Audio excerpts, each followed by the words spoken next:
What's going on, y'all? It's Lito from First Team All-ENT. I'm here with my Coming to America review/rant. We are going back to America. Oh, hell no, Your Majesty. Spoilers ahead, by the way, just in case. As you may or may not know, Coming to America is one of my favorite movies, so this movie meant a lot to me coming out when I heard that it was being made, so I definitely had a lot of criticisms going towards it.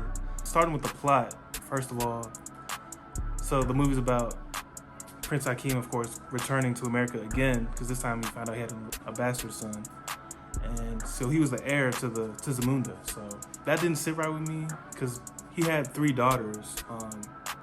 And like the oldest one, of course, like she was basically bred to be the queen her whole life. So it's like he was kind of neglecting her, and it's like he kind of had the same mindset as his father did. And with the first movie, I think like the lesson learned from that was that he was different from his pops. So that was kind of weird. The best parts of this movie really were the flashbacks to the original movie. So that says something. That says a lot. My issues with it, I mean, it was a funny movie. It's a good movie. I would definitely recommend it. It was shot at Rick Ross's house. Shout out to Rick Ross. He was in the movie, as well as Wesley Snipes. Leslie Jones was actually Prince Hakeem's baby mama, which was kind of interesting. I think it should have been the mom or his wife's sister from the original movie. That would have made for an interesting storyline / movie, a lot of drama. But basically, his son in this movie had to find out his own role.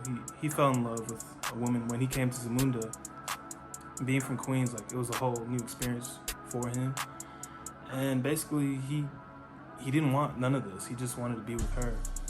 And it was tough for Prince Hakeem to accept, but he had to, throughout the movie and with speaking with his son and seeing like what he went through, he learned pretty much that like he was no different. Who was he to like tell his son who to love or who to be? Because he had to find his own way, and he loved someone that was like outside of the tradition. So I think that was the message of the movie. It was a pretty good message, just the way the movie was shot. It was different than the production, and the writers were different from the first one. It in no way could touch the first movie at all. So little things bothered me, like the little shout outs they had. It was like the movie had a lot of TikTok energy. King Terry and Ebola. Famine and blood diamonds. Nelson Mandela and Winnie. Those hungry babies with the flies on the face. Hey, that's too much now. You stepped over the line. Now, we won't be talking that kind of shit about the hungry babies. You're going to have to get out of my chair. Politically incorrect. So what you doing back here, Hotel Rwanda? Overall, I would rate it like a 4 out of 10. Even that may sound low. I would still recommend watching it. It's definitely a must watch. I would just say leave the classics alone, man. Hollywood, that's my message to you.